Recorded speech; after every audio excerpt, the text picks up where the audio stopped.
शंकर जी का भक्त कहेगा, रावण जैसा कहेगा हम तो भैया शंकर जी के भक्त, हम क्यों जपें। तो कहने का तात्पर्य यह है, एक नाम ऐसा है जैसे कि कहा है कि एक राम दशरथ का बेटा, ठीक है क्या, एक राम दशरथ का मुंह पे लगाइए, हाँ बोलो, एक राम दशरथ का बेटा।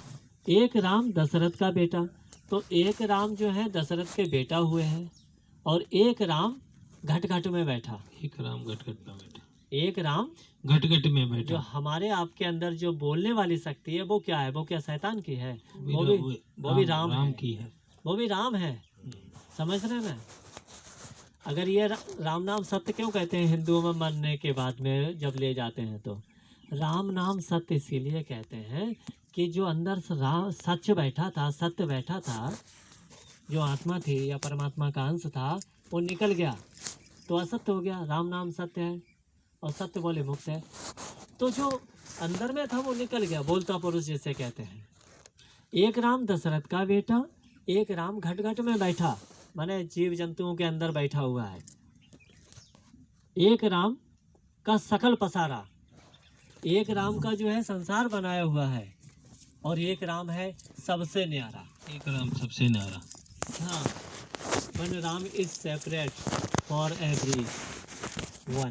तो इनके महाराज जी डिफाइन थोड़ा सा बताएं कि देखिए इनको तो सभी जानते ही हैं, जो दशरथ जी के पुत्र राम जी के बारे में, और घट घट में बैठा हमने बता ही दिया। आत्मा राम को ही राम कहा है, और एक राम का संसार बनाया हुआ है, एक राम का सकल पसारा। ये जो जाल माया जाल देख रहे हो सब है, पशु पक्षी सब, वृक्ष, दृश्य अदृश्य जो जड़ चेतन प्रकृति है वो सब उनकी ही बनाई हुई है। एक राम इन सबसे न्यारा। जो एक राम है, जो चौथा राम है, वो इन सबसे अलग है, वो निष्पक्ष रहता है, वो साक्षी रहता है, वो केवल दृष्टा है, वो देखने का काम करता है। लेकिन राम एक ही है। अब यहाँ पर आ जाइए, जो शक्ति है वो एक ही है। एक शक्ति के ये क्लासिफिकेशन है, ये भेद है,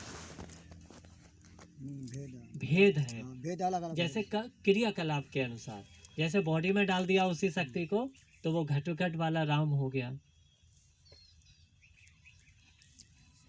और इनमें है जड़ के अंदर ये जो अपने वृक्ष ये सब कुछ देख रहे हैं, तो इनके अंदर सभी का जो पसारा है, पसारा माने पंच तत्व की भी बात कही गई है यहाँ पर। एक राम का जगत पसारा, तो ये जो जगत बनाया हुआ है कितने तत्व, मुख्य रूप से कितने तत्वों से बना है, चित्त जल पावक गगन शरीर, 5 तत्वों से। ये जो 5 तत्व हैं और जिससे सृष्टि बनी है, सृष्टि बनी है, चित्त जल कौन पावक, कौन? हाँ, चित्त जल पावक गगन शरीरा पंच तत्व, ये रचित शरीरा, अधम शरीर, पंच रचित ये अधम शरीर। तो ये जो सृष्टि बनी है जिन 5 तत्वों से, वो भी एक राम का पसारा है, जिसको माया जाल कहते हैं, और एक राम है सबसे न्यारा। तो इन सबको जो तीनों को बनाने वाला है, तीनों का जो रचनाहार है, पालनहार है, उसका ही नाम हमको जपना है। लेकिन वो नाम आपके लिए मिलेगा किससे, बताइए। साधना से। लेकिन आपको साधना की प्रक्रिया नहीं पता है। अच्छा, साधना किसे, इनके हाथ में माइक दो, थोड़ा सा माइक खोल के दे दीजिए। हाँ दे दो इनके हाथ, बात करिए। हाँ, साधना किसे कहते हैं, बोलो बोलो। हाँ, फूंकते रहोगे सांप कैसे। साधना महाराज इसे कहते हैं, जैसे मन को साधे, मन को साधे, मन क्या है, मन एक जैसे बोलते हैं, मतलब मन उसे कहते हैं एक, वो क्या, इस बारे में मैं कुछ भूल गया हूँ।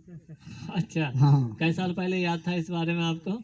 ना, मन उसे कहते हैं जैसे कोई बोलता पुरुष या आत्मा। नहीं तो फिर मन नाम क्यों रखा फिर, आत्मा को तो साधना ही नहीं है, वो तो सदी हुई है। इतना ही जितना मालूम बोलना उतना ही, नहीं पकड़ जाओगे, हम बता रहे हैं। ठीक है ना। तो मन कहते हैं, प्रवीण भैया ध्यान दीजिए, मन कहते हैं इच्छाओं के कोष्टक के लिए। मन तो एक कमरा है, क्या है, कमरा, कक्ष की तरह है। मन के अंदर बहुत सी तरंगे रहती हैं, इच्छाएं रहती हैं, ये मिल जाए, वो मिल जाए, ये कर लूँ, वो कर लूँ, सुख दुख। जो सुख और दुख की अनुभूति करता है, जो नाना प्रकार की कल्पना करता है, तरह तरह की इच्छाएं करता है, उसको मन कहते हैं। ठीक है, हो गया। अब मन को साधना है, तो साधना का अर्थ, तो मन को आप तभी अपनी इच्छाओं को साधना है। किसको साधना है? इच्छाओं को। इच्छाओं को साधना है। तो ये है कहानी। आगे चले, कहाँ इससे आगे बताइए।